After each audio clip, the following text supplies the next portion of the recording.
Justice Anne Marie Smith told multiple murder accused Delano Forbes to return to court February 15, when the court will set a date for his trials. Several other defendants in both Smith's and Justice Ian Morley's courtrooms were given return dates in mid-February for the same purpose. In October, Forbes pleaded not guilty to the alleged murders of Sean Henry and Lisha Williams, who were both found dead in 2017. The man who is accused of draining and drinking the blood of his alleged victims has been found fit to stand trial following a psychiatric evaluation. Forbes is also expected to answer to 2 other murder charges when he returns to court next month. These relate to the deaths of Wilfred Bongo Williams, who was discovered dead December 2017, and Marvin Thomas, who was killed March 2018. Jamie J. Roche, ABS News. Hi there, Gems. Welcome back to yet another video on my channel, and in today's video I'll be introducing something new. I want to start a series where I do Caribbean true crime, Caribbean murder mystery. So I'll be calling this series the Caribbean Murder Mystery True Crime Series. And the first video I'll be starting with is a crime that happened in the Caribbean, and it so happens to be a vampire serial killer. So we'll be looking at the Caribbean vampire serial killer.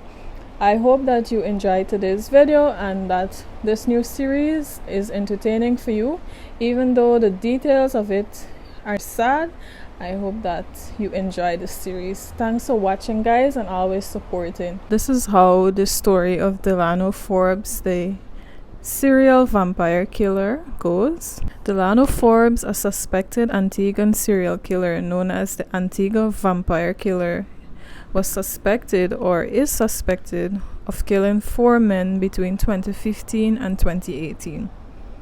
Police found jars of what appeared to be blood at Forbes' home when they were investigating the case in 2018. Forbes is accused of killing Wilfred Bongo Williams, Sean Henry, Lisha Williams, and Morrison Chung Thomas. He was arrested in 2018 in the month of December. In February 2018, however, Forbes had escaped custody when police were escorting him to one of his previous crime scenes.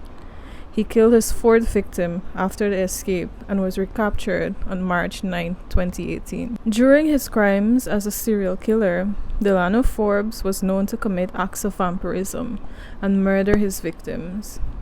However, he was arrested on the 18th of December 2017.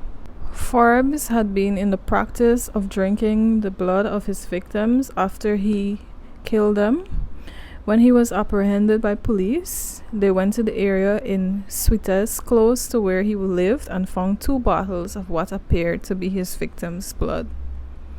Police confirmed that they were in contact with law enforcement officers in the U.S. Virgin Islands where he had been living, and they wanted to know about his antecedents there to determine how that would aid them in their probe into the alleged crimes that he committed. 9 jurors were tasked with determining whether quadruple murder accused Delano Forbes was competent to stand trial, and after about an hour, they found him fit. In March, psychiatrist Griffin Benjamin concluded the same after assessing the prisoner. However, the defense believed that Forbes was not of sound mind. The psychiatrist was deemed an expert after he provided detail on his 34 years as a medical doctor and 23 years as a psychiatrist practicing in various Caribbean islands. The psychiatrist believed, without a doubt, that Forbes did not have any disability that rendered him incapable of standing the trial. He said additionally that he first interviewed the alleged murderer and his family in 2018 and concluded that while he had no major psychiatric illnesses, his behavior was better explained by antisocial personality disorder and substance use disorder. In answering the prosecution's follow-up question, he went on to explain that a psychiatric illness is one that is significant enough to cause him to lose touch with reality. He didn't present with any history of schizophrenia. There was no family report to indicate past schizophrenic behavior in his family or in himself, Benjamin went on to say. When asked if drugs could cause the aforementioned disorder, the expert said that drugs can facilitate the progression of schizophrenia, but that it doesn't cause it. The psychiatrist said, in his opinion, he believed that Delano was fully aware of the consequences of the charges against him, and that he was able to give a clear account of those incidents that led to his arrest, said Benjamin. Benjamin also examined the accused in October 2020 and came to the same conclusion. Despite Forbes being less talkative and constantly referring him to his attorney. The prosecution then asked Benjamin about his most recent report from March. He again indicated that there was nothing that was impairing Delano's normal mental capacity, and that was significant enough to affect his competence and his fitness to stand trial. In cross-examining the witness, defense attorney Sheriff Phil Bowen inquired as to the doctor's knowledge of the fact that Forbes experienced bouts of not being able to eat, had a tendency to insert things into his body that had to be surgically removed, was unable to maintain proper hygiene, and was paranoid about being poisoned. The psychiatrist said yes and admitted that the behavior was not normal indeed, but some of it, he said, was consistent with antisocial personality disorder, which is not significant enough to make him incompetent to stand trial. He even spoke to reports that Delano used feces as a weapon, saying that it is normal in a setting such as prison where weapons are limited. Bowen then asked if his client's ability to comprehend complex sentences and terms was tested.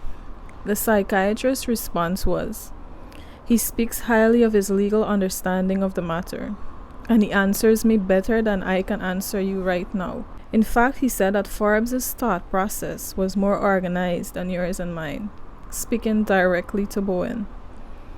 "He is very deliberate in his action," Benjamin added. Next to take the stand was Acting Superintendent of Prison Jermaine Anthony, who said he interacted with Forbes at least twice a week and observed him to be erratic at times.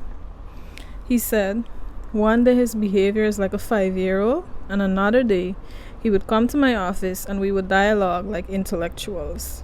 Anthony painted a picture of this behavior, saying that Forbes would peruse books in his office like a kid playing with toys. The prison boss confirmed that on at least 3 occasions, Forbes put pieces of soap or wet toilet paper into his ears and had to be taken to the hospital. He said that Forbes sometimes attacked inmates and officers and refused to eat. All behavior which Anthony referred to as acting crazy. After hearing all of the evidence and observing Forbes sitting casually in the docket, occasionally raising his hands to signal to his attorney, the jury thought that he is quite capable of answering to the charges that were against him. Forbes was charged in 2017 for the deaths of the 4 people that he killed on All Saints Road. He was also charged in 2018 for the death of Morrison Thomas in All Saints. It is said that the 27-year-old had a sinister practice of drinking blood of his victims, hence earning the moniker Vampire Killer. When he was apprehended, police reportedly went to an area in suites close to where he lived and found 2 bottles of what appeared to be human blood. Forbes' next appearance in the High Court would have been on June 10, when a date for his trial would have been determined. So I know people want me to give an update on the Nisa Gopal case.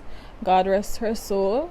However, I'm waiting to see how much more of the story unfolds before I do a follow-up case. That was one of the cases that really put my channel on the map.